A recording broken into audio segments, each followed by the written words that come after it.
శంభో సురేంద్రనుత. ఆయన కీర్తింపబడేది ఎవరి చేత అంటే దేవేంద్రాదులు కీర్తన చేస్తుంటారు. ఎందుకని అంటే వాళ్ళ వాళ్ళ లోకములలో శాంతి భద్రతలు, రాక్షసుల వలన దాడి లేకపోవడం, ఆయన ఆ పదవి యందు ఊంచుకుని పరిపాలన నిర్వహించడం కూడా ఎవరి మీద ఆధారపడతాయంటే శివానుగ్రహం మీద ఆధారపడతాయి. అందుకని నిరంతరము ఎవరి చేత కీర్తింపబడుతుంటాడంటే దేవేంద్రాదులు కీర్తిస్తుంటారు. శంభో సురేంద్రనుత శంకర. శంకరోతీతి శంకర. శుభములను చెయ్యడం తప్ప అన్యమైన విషయం అసలు ఆయన దృష్టిలో ఉండనే ఉండదు. ఎప్పుడు ఏది చేసినా లోకమునకు శుభమొక్కటే చేసేవాడు ఎవరుంటాడో ఆయనని మాత్రమే శంకర అని పిలుస్తారు. అందుకే మీరు గమనించండి, ఎప్పుడైనా ఎవరైనా సన్యాసాశ్రమం తీసుకుంటే వాళ్ళు పుట్టినప్పుడు కుటుంబంలో తల్లిదండ్రులు ఏ పేరు పెట్టారో దాన్ని గురువుగారు మారుస్తారు, మార్చి సన్యాసాశ్రమ నామం ఇస్తారు. మీరు లబ్ధప్రతిష్ఠులై సన్యాసాశ్రమ స్వీకారం చేసిన ఎవరి పేరైనా చూడండి మారింది. ఒక్క శంకరాచార్యుల వారి పేరు మాత్రం గోవింద భగవత్పాదులు మార్చలేదు. ఎందుకు మార్చలేదో తెలుసా? కైలాస శంకరుడు కాలడి శంకరుడిగా వచ్చాడు. శంకర మహోపకారం చేయడానికి వచ్చినటువంటి వ్యక్తి. ఆ పేరు మార్చడం నా వల్ల అయ్యే పని కాదని కైలాస శంకరుడు కాలడి శంకరుడిగా వచ్చాడని ఆ పేరు అలాగే వదిలేస్తే సన్యాసాశ్రమనామంలో కూడా శంకరాచార్యుల వారిగానే కీర్తింపబడిన మహాపురుషుడు శంకరాచార్యుల వారు ఒక్కరే. కాబట్టి శంకరోతీతి శంకర. ఆయన నిరంతరము శుభములను మాత్రమే చేస్తూ ఉంటాడు. అసలు నిజంగా చెప్పాలి అంటే ఎప్పుడైనా ఎక్కడైనా ఎవరికైనా ఏదైనా శుభం కలిగితే ఆ శుభానికి కారణం ఎవరు అంటే శంకరుడే. నేను చెప్పట్లేదు ఈ మాట, శాస్త్రములు చెప్పే. శుభములన్నీ కుప్పలు తెప్పలుగా ఆయన పాదముల దగ్గర పడి ఉంటాయిట. ఆయన అనుగ్రహించాడు అనుకోండి, ఓసారి ఇలా అంటాడు అంటే అది ఎగిరి వెళ్ళి ఇంటికి తోరణంగా పట్టుకుంటాడు. అందుకే ఒక గడుసు కవి ఒక మాట అన్నాడు, నేను ఓ పువ్వు పట్టుకొచ్చి మీ పాదాల మీద వేశాను అనుకోండి, నేను వేసినది ఇది పువ్వు, మీ పాదముల మీద ఉన్నదేది పువ్వు. నేను ఒక పువ్వు పట్టుకెళ్ళి మల్లికార్జున లింగం మీద వేశాను అనుకోండి, పరమ ప్రేమతో వేశాను అనుకోండి, ఆ పువ్వు ఓ ఏడాది తర్వాత నా ఇంటి మనవడు. నేను ప్రేమతో వేసిన పువ్వు 2 ఏళ్ల తర్వాత నా ఇంట్లో మనవరాలు. నేను ప్రేమతో వేసిన పువ్వు నేను కట్టుకునే ఒక ఇల్లు. నేను వేసిన పువ్వు నాలో కలిగేటటువంటి భక్తి. నేను వేసిన పువ్వు ఏ వయస్సులో నాకు రావాలో ఆ వయసులో రావలసినటువంటి వైరాగ్యం. ఆయన పాదముల మీద వేసిన ప్రతి బిల్వదళం, ప్రతి పువ్వు నీకు కావలసినదిగా మార్చగలడు. అది ఆయన శక్తి, అది శివ శంకర. నీకేది కావాలో దానిగా మార్చి తోరణం గడపని పట్టుకునేటట్టు చెయ్యగలిగిన వాడెవరు అంటే శంకరుడు. అందుకే మీరు గమనించండి, లోకంలో దీనికి పరిష్కారం ఏమి అన్నది అందట్లేదనుకోండి, అప్పుడు ఏం చెప్తారంటే అభిషేకం చేయించుకోండి శివలింగానికి అంటారు. ఇక అది బ్రహ్మాస్త్రం, ఇంకంతకన్నా ఏమీ ఉండదు. ఒకసారి అభిషేకం చేయించేసుకోండి అంటారు. శివాభిషేకం అనేటటువంటిది అంత గొప్పది. శివలింగం చల్లబడడం అంటే బ్రహ్మాండము చల్లబడడమే. ఈ దేశంలో ఆశీర్వచనం ఏమిటంటే మీ మనసు చల్లగా ఉండాలి, మీరు చల్లగా ఉండాలి, మీ ఇల్లు చల్లగా ఉండాలి, లోకం చల్లగా ఉండాలి. అంతా చల్లగా ఉండడం శివలింగం చల్లబడడం మీద ఆధారపడి ఉంటుంది. శ్రీశైల క్షేత్రం యొక్క గొప్పతనం ఏమిటంటే అసలు వృద్ధ మల్లికార్జున లింగాన్ని మీరు ఇలా ముట్టుకోండి, మంచు ముక్క ముట్టుకున్నట్టు ఉంటాడు మహానుభావుడు. అంత చల్లగా ఉంటాడు. ఆయన అంత చల్లగా ఉన్నాడు కాబట్టే ఈ రాష్ట్రం దేశం ఇంత చల్లగా ఉన్నాయి, ఏ ఇబ్బందులు లేకుండా. కాబట్టి శంకర. అందుకే శివానంద లహరిలో అంటారు, కరస్తే హేమాద్రౌ గిరిజ నికటస్తే ధనపతౌ శిరస్తే శీతాంశౌ చరణయుగళస్తే అఖిల శుభే గృహస్థే స్వర్భూజామరసురభిచింతామణిగణే కమర్థం దాస్యేహం భవతు భవదర్థం మమ మనః అంటారు. ఆయనకి మనం ఇవ్వడం ఏమిటి? కరస్తే హేమాద్రౌ. ఆయనకి ఒక చేతిలో బంగారు కొండ ఉంది, మేరు పర్వతాన్ని పట్టుకున్నాడు ఆయన. ఆయనకి మనమేమి ఇస్తాం? ఓ బంగారం గొలుసు చేయించగలమా మనం బంగారు పర్వతం ఉన్నవాడికి? కరస్తే హేమాద్రౌ గిరిశ నికటస్తే ధనపతౌ. నవనిధులకు అధిపతి కుబేరుడు చేతులు కట్టుకుని పక్కన నిలబడి ఉంటాడు. ఎప్పుడైనా ఇలా చూసి కుబేరా అని ఏమైనా అడుగుతాడేమో అని. అప్పటి నుంచి ఇప్పటికి అడగలేదు, అడగడు కూడా. నవనిధులకు కుబేరుడు అధిపతి కావడానికి కారణం శివానుగ్రహం. కాబట్టి నికటస్థే ధనపతౌ గృహస్థే స్వర్భూజామరసురభిచింతామణిగణి. ఆయన ఇంట్లో కామధేనువులు, కల్పవృక్షములు, చింతామణులు ఇవన్నీ కుప్పలు తెప్పలుగా ఉన్నాయి. ఇంకా మనమేమిస్తాం ఆయనకి? శిరస్థే శీతాంశౌ, ఆయన శిరస్సు మీద చంద్రవంక ఉంది. చరణయుగళస్తే అఖిల శుభౌ. అమాయకత్వం ఏమిటంటే శివుడికి నేనేదో చేసి పెట్టానన్నా. అసలు నీకు ఆ చేసి పెట్టే అదృష్టం ఇచ్చినవాడు ఆయన. ఆయన కాలిలా కదిపితే చరణయుగళస్తే, ఆయన పాదముల దగ్గర శుభములన్నీ పడి ఉంటాయి. ఇంకా నేనేమిస్తాను? నేను ఇవ్వగలిగింది ఒకటే, కమర్థం దాస్యేహం భవతు భవదర్థం మమ మనః. నీ మనసు ఆయన పాదముల దగ్గర పెట్టి పూజ చేయించాలి. అది పెట్టించడం శ్రీశైల మల్లికార్జున సుప్రభాతం యొక్క గొప్పతనం. అందుకే నీకు తెలిసి నామమునందు రమించావా అదృష్టం, నీకు తెలియదు ఇంకా అదృష్టం. ఎందుకని? నీకేం తెలియక్కర్లేదు, ఆ నామం పలికితే చాలు. సుప్రభాతంలో మీరు శంభో సురేంద్రనుత శంకర శూలపాణి అంటే తెలిసి పిలిచిన వాడికి అలాగే చూస్తాడు, తెలియక పిలిచిన వాడికి అలాగే చూస్తాడు. అందుకే తరించడానికి అవకాశాన్ని మల్లికార్జున సుప్రభాతమునందు ప్రతిపాదన చేశారు. ఆయన నామములకు ఎక్కువ ప్రాధాన్యత ఇచ్చారు. శంభో సురేంద్రనుత శంకర శూలపాణి, చేతిలో త్రిశూలం పట్టుకుని ఉంటాడు. ఆ కూర్చడంలో కూడా సొబగేమిటంటే సుప్రభాత పఠనం చేసేటప్పుడు ఉద్వేగంతో ఉండకూడదు. అది చాలా సాత్వికంగా మనసు రమిస్తూ ఎంతో సంతోషంగా పలకాలి. అది కూడా మెట్టెక్కుతున్నట్టుగా ఉండాలి. ఎంత అందంగా ఉండాలంటే సుప్రభాతం పాడుతున్నప్పుడు మీలో ఒక పరవశం ఉండాలి. ఆ పరవశం మీరు అటువంటి వాణ్ణి చూడాలి చూడాలి చూడాలన్న సంతోషం ఉండాలి. నిన్న మీకు చెప్పాను కదా, నతిరియం, పార్వతీ పరమేశ్వరులను కలిపి నమస్కారం. వాళ్ళు కనబడినప్పుడు అలాగే కనబడాలి. నమ శివాభ్యాం నవయవ్వనాభ్యాం పరస్పరాశ్లిష్ట వపుర్ధరాభ్యాం నగేంద్ర కన్యా వృషకేతనాభ్యాం నమో నమ శంకర పార్వతీభ్యాం అని. ఆయన కనపడినప్పుడు సంతోషం అనేటటువంటిది ఎలా ఉండాలి? పొంగు కింద ఉండాలి. పాలు పొంగుతున్నాయనుకోండి, అప్పుడు నేనంత దూరంలో ఉంటే పాపం వాడు వచ్చేదాకా ఆగుదామని మెలిమిలిగా పొంగవు, చర్రను పొంగిపోతాయి అంతే. ఆ దర్శనం చెప్పినప్పుడు పొంగు అలా వెళ్ళాలి. అందుకే ఆ శ్లోకాల యొక్క రీతి అలా పెడుతుంది. అమలం కమలోద్భవ గీత గుణం సమదం సమదాసురనాశకరం రమణీయ రుచిం కమనీయ తనం నమః సంబ శివం నతపాపహరం శివం శంకరం బంధురం సుందరేశం నటేశం గణేశం గిరీశం మహేశేందు నేత్రం సుగాత్రం మృడానీపతిం శ్రీగిరీశం హృదా భావయామి అంటున్నాం. ఆ అందం, ఆ వెళ్ళడంలో ఆ అందాన్ని అంత గుప్పించారు శ్రీశైల సుప్రభాతంలో. అందుకే అది చదువుతున్నప్పుడు మొదట స్వామికి మేలుకొలుపు పలుకుతున్నాం అన్నప్పుడు ఆ సౌమ్యత, ఆ అందం అలా నడవాలి. అందుకే నామములను గుదిగుచ్చేటప్పుడు ఎక్కడా ఉచ్చరించడంలో కష్టపడవలసిన అవసరాన్ని తీసుకురాల. శంభో సురేంద్రనుత శంకర శూలపాణి, అందులో శకారం అంతా తిరిగింది. ఆ శకారం బాగా తిరగడంలో ఏమవుతుందంటే శాబ్దిక సౌందర్యం, గొప్ప అందము ఆవిష్కృతమవుతుంది. చదువుతున్నప్పుడు మీకే ఒక సంతోషంగా ఉంటుంది. శంభో సురేంద్రనుత శంకర శూలపాణి చంద్రావతం శివ శర్వ పినాకపాణి గంగాధర క్రతుపతే గరుడధ్వజాప్త శ్రీమల్లికార్జున విభో తవ సుప్రభాతం అనండి. మీ ఇంట్లో చదువుకునే పిల్లలు అంటారు, నోట్లో చదువుకుంటావా తాత, నాకు దీని మీద దృష్టి పెట్టలేకపోతున్నానంటాడు, అది లాగేస్తుంది.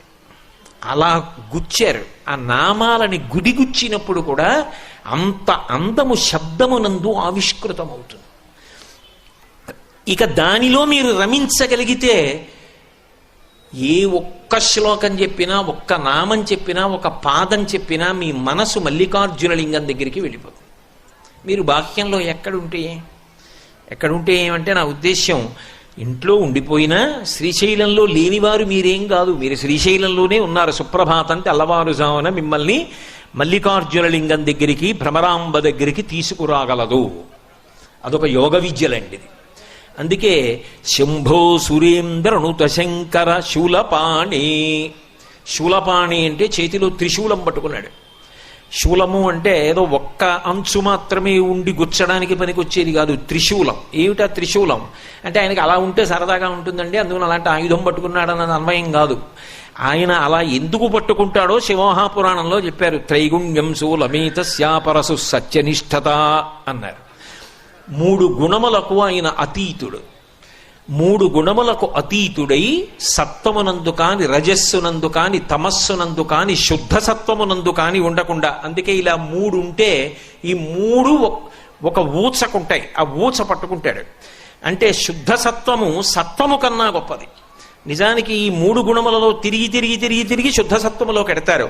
శుద్ధ సత్వము కూడా ఎవరి చేతులలో ఉన్నదంటే ఆయన చేతులలో ఉన్నది.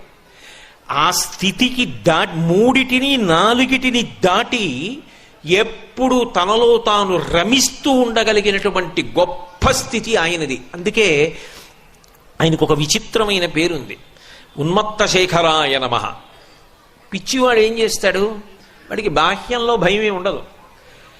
అందరూ చీకటి పడిపోయిందని భయపెడుతుంటే ఆయన ఒక్కడు శ్రీశైలంలో ఎక్కడో అడవిలో కూర్చుంటాడు. కూర్చుని తనలో తాను ఏదో రమిస్తూ ఉంటాడు, ఏదో భావన. అది మనకు అందదు కాబట్టి ఆయన్ని పిచ్చివాడు ఉంటున్నాం, కానీ ఆయనలో ఏదో భావాలు ఉంటాయి. ఆయన ఏదో ఆలోచిస్తూ ఉంటాడు, ఏమిటో నవ్వుకుంటూ ఉంటాడు, ఏమిటో అరుస్తూ ఉంటాడు. శివుడు కూడా తనలో తాను రమిస్తూ ఉంటాడు.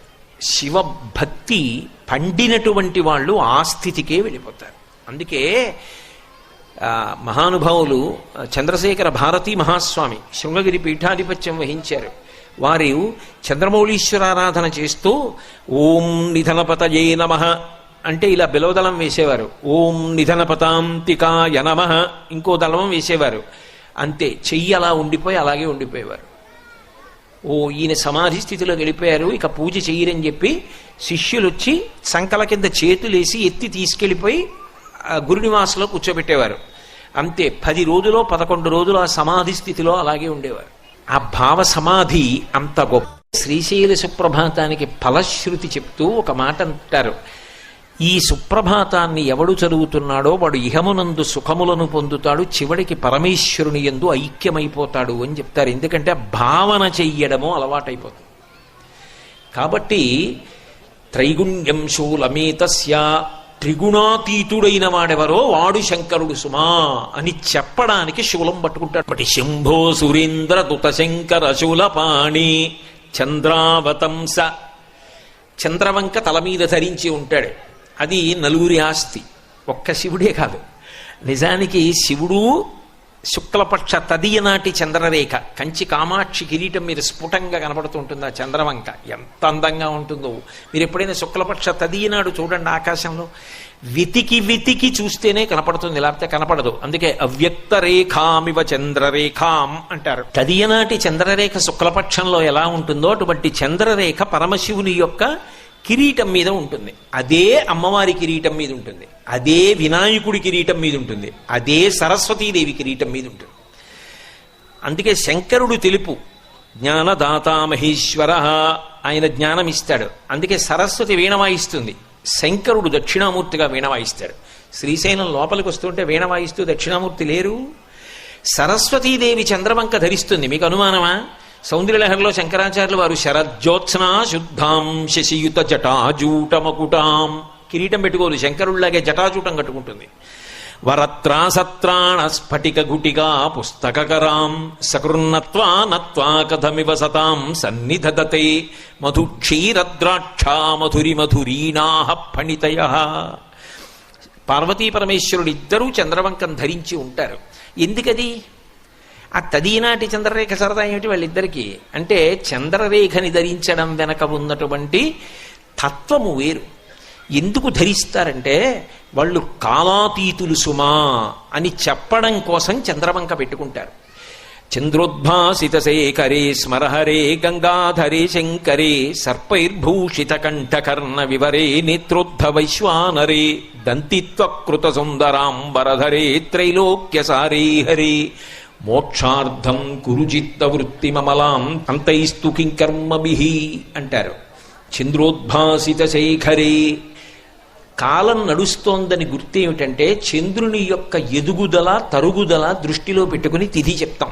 ఇప్పుడు ఇవాళ ఉందనుకోండి, ఏదో పుష్యమాసే శుక్లపక్షే షష్ఠిమ్యాం వాసర భానువాసరే అని చెప్పాం. రేపు శుక్లపక్షే సప్తమిమ్యాం అంటామంటే ఇంకో కళ పెరిగింది. ఇంకో కళ పెరిగితే కాలం కదిలిపోయింది. కాలం కదిలిపోతే నా ఆయుర్దాయం తగ్గిపోయింది. ఒక్క కళ పెరిగిందనుకోండి, ఇవాళ అయిపోయి రేపు వచ్చిందనుకోండి, నా ఆయుర్దాయంలో ఒక రోజు అయిపోయింది అంటే నేను మృత్యువుకి దగ్గర పడిపోతున్నాను. చంద్రుని యొక్క కళలు పెరిగి తరుగుతూ ఉంటే మాసములు కదిలిపోతాయి. మాసములు కదిలిపోతే ఆయువు తరిగిపోతుంది. అందుకే ఆయుర్నశ్యతి పశ్యతాం ప్రతిదినం యాతి క్షయం యవ్వనం ప్రత్యాయంతి గతాః పునర్న దివసాః కాలో జగద్భక్షకః లక్ష్మీస్తోయతరంగభంగ చపలా విద్యుచ్చలం జీవితం తస్మాన్ మాం శరణాగతిం కరుణయా త్వం రక్ష రక్షాధునా అంటారు. ఆయన అలా కాలం వెళ్ళిపోతోందని చెప్పి ఆయన మృత్యువు చేత గ్రసింపబడడం. ఆయన కాలాతీతుడు, కాలమునకు అతీతముగా అలాగే ఉంటాడు. అందుకే వాళ్ళిద్దరికీ జుత్తు తెల్లబడదు, ఇద్దరి జుత్తు నల్లగా ఉంటుంది. ఇద్దరూ ఎప్పుడూ యవ్వనంలో ఉంటారు. కాలాతీతుడైన వాడెవరో వాడు మాత్రమే మనని కూడా కాలాతీతుణ్ణి చేసి మోక్షం ఇవ్వగలడు. ఇక కాలమునందు మళ్ళీ పుట్టవలసిన అవసరం, పెరగవలసిన అవసరం, తరగవలసిన అవసరం, నశించవలసిన అవసరం లేకుండా చెయ్యగలిగిన వాడు ఆయనొక్కడే. అందుకే కాలమునకు సంకేతమైన కాలుణ్ణి చంపిన, పుట్టుకకు కారణమైన కాముణ్ణి చంపిన ఆయన వల్ల సాధ్యం తప్ప అన్యుల వలన సాధ్యము కాదు. అందుకే వక్షస్థాడనమంతకస్య కఠినాపస్మార సంవర్ధనం బుభృత్పర్యటనం నమత్సురశిర కోటీర సంఘర్షణం కర్మేదం మృదులస్య తావకపదద్వంద్వస్య గౌరీపతే మచ్చేతో మణిపాదుకా విహరణం శంభో సదాంగీకురు అంటారు. అందరినీ చంపేసే యమధర్మరాజు గారి వక్షస్థలం మీద చంపి తన్నేసిన వాడు శివుడు. అందరిలో కామమును ప్రజ్వలింపచేసి జన్మకు కారణమైనటువంటి మన్మధుణ్ణి కంటిమంట చేత కాల్చేసిన వాడు శివుడు. అందుకే జన్మకి కారణం, మరణానికి కారణం ఆయన తీసేస్తాడు. అది చంద్రవంకకి గుర్తు. కాలమునకు ఆయన లొంగడు సుమా అని. అందుకే కాలాతీతుడు అని చెప్పడం కోసమని ఆ చంద్రవంకని ధరించి ఉంటాడు. అంటే ఆయన పాదములు ఎవరు పట్టుకున్నాడో వాడు కూడా మోక్షమును పొందగలడు. కాబట్టి చంద్రావతంస శివ, శివ ఈ నామం ఒక్కటి చాలు. అబ్బో ఎంతమంది గుండెలు బాదుకుని ఏడిచారండి. ఈ నామం ఒక్కటి నా నాలుక మీద నర్తింపచేవయా, రోజు కొన్ని మార్లైన ఈ నామం పలికేటట్టు చేయవయా అని ఏడ్చారు. వెళ్ళి శ్రీకాళహస్తీశ్వరుడి దగ్గరికి వెళ్ళి ధూర్జడి తల కొట్టుకుని అడిగాడు. పవి పుష్పంబగు అగ్నిమంచగు ఆకూపారం భూమిస్థలంబవు శత్రుండతిమిత్రుడవు విషము దివ్యాహారమవు నెన్నగా అవనీమండలి లోపలన్ శివ శివేచ్ఛాభాషణోల్లాసకిన్ శివా నీ నామము సర్వవస్యకరమౌ శ్రీకాళహస్తీశ్వర. ఈ సమయం ఆ సమయం అని ఉండదు శివనామానికి. అందుకే పరమ అసహ్యకరమైంది, భయంకరమైనది ఏది చూసినా శివశివ అంటారు. పరమ సంతోషకరమైంది చూసినప్పుడు శివశివ అంటారు. శివనామానికి ఇప్పుడు అప్పుడు అనేం ఉండదు, ఎప్పుడైనా అది పవిత్రమే. అటువంటి శివనామము పలకడమే గొప్ప. శివ అన్న మాటకు అర్థం ఏమిటంటే ఏ కారణము చేత కూడా అసలు అమంగళమును చేయనివాడు ఎవరు ఉంటాడో ఆయనే శివ. అమంగళం ఎప్పుడు చేస్తాడు? తప్పు ఎప్పుడు చేస్తాడు? యువతల వారిని బాధ పెట్టడం ఎప్పుడు చేస్తాడు? రెండు కారణముల చేతనే చేస్తాడు. కామము, క్రోధము ఈ రెండిటి చేత చేస్తాడు. నాకేదో ఒక భయంకరమైన కోరిక ఉందనుకోండి, ఆ కోరిక కోసం అవతల వాడిని ఏదో మోసం చేయడమో, వాడితో కలిసి ఉండడమో ఏదో చెయ్యాలి. లేదు వాడి మీద కోపం ఉందనుకోండి, వాడిని బాధ పెట్టాలి. కామక్రోధములు రెండే. అయితే విచిత్రం ఏంటంటే కామమున్న చోట క్రోధం ఉంటుంది. ఓ కోరిక ఉందనుకోండి, అది తీరకపోతే ఎవరినో ఒకరిని వెతికి పట్టుకుని వీడి వల్లే తీరలేదని వాడి మీద కోపం పెట్టుకుంటాడు. క్రోధం ఉన్న చోట కామం ఉండదు. అదో విచిత్రం. చాలా కోపంగా ఉన్నవాడికి కామమే ఉంటుంది, ఉండదు. వాడికి కోరికుండే అవకాశం ఉండదు. అవి రెండూ అక్క చెల్లెళ్ళైనా కామమున్న చోట క్రోధం ఉంటుంది, కానీ క్రోధం ఉన్న చోట కామం ఉండదు. శంకరుడికి కామము క్రోధము రెండూ లేవని చెప్పడానికే ఎప్పుడూ ప్రశాంతంగా ఉంటాడు సుమా అని చెప్పడం కోసం వేదం ఆయన ఒక్కడినే సదాశివ అన్న నామంతో కీర్తించింది. సదాశివ, ఎప్పుడూ శివుడే. ఎప్పుడైనా ఒక్కసారి ఆయనకి కోపం వస్తుందేమో, రాదు, నటిస్తాడు వచ్చినట్టు. తండ్రి బిడ్డన్ని చక్కదిద్దడానికి నటించినట్టు నటిస్తాడు తప్ప వశపడడం. అందుకే వేదం ఆయన గురించి చెప్తూ ఈశాన సర్వ విద్యానాం ఈశ్వర సర్వభూతానాం బ్రహ్మాధిపతి బ్రహ్మణోధిపతి బ్రహ్మా శివో మే అస్తు సదాశివోం పంచబ్రహ్మమంత్ర పఠనమని చేస్తారు. సద్యోజాతం ప్రపద్యామి సద్యోజాతాయ వై నమో నమః దగ్గర మొదలుపెట్టి ఆ పంచబ్రహ్మమంత్ర పఠనమునందు చిట్ట చివర ఈ మాట చెప్తూ ఆయన సదాశివోం, ఆయనకి ఒకప్పుడు కోపం వస్తుంది, ఒకప్పుడు కామం కలుగుతుందని అనుకుంటున్నావేమో, అలా ఉండదు. ఆయన ఎప్పుడూ శాంతంగా ఉంటాడు, ఎప్పుడూ శాంతంగా ఉంటాడు, ఎప్పుడు శుభములను మాత్రమే చేస్తాడు. అసలు అశుభం అన్న మాట శివుడు ఉన్న చోట లేదు. అందుకే ఆ పార్వతీదేవి దాక్షాయణిగా శరీరత్యాగం చేస్తూ మరణవాంగ్మూలం అంటారు. శరీరత్యాగం చేస్తూ చెప్పిన మాట ఏదిందో అది తిరుగులేని సాక్ష్యం. దాక్షాయణిగా శరీరత్యాగం చేస్తూ లోకానికంతటికీ ఒక సందేశం ఇచ్చింది. భవో నహోద్భేష్టి శివం శివేతరహ అంది. శివుణ్ణి ద్వేషించిన వాడికి శుభములు రమ్మంటే ఎక్కడి నుంచి వస్తాయి అని అడిగింది. శివ అన్న ఒక్క నామము పలికిన కారణము చేత సమస్త శుభములు కలుగుతాయి. సదాశివోం, ఆయనంతా ఎల్లప్పుడూ ప్రశాంతముగా ఉండి మంగళములు చేసేటటువంటి వాడు లోకమునందు కానరాడు. అంత గొప్ప దైవస్వరూపం, అంతటి శాంతమూర్తి.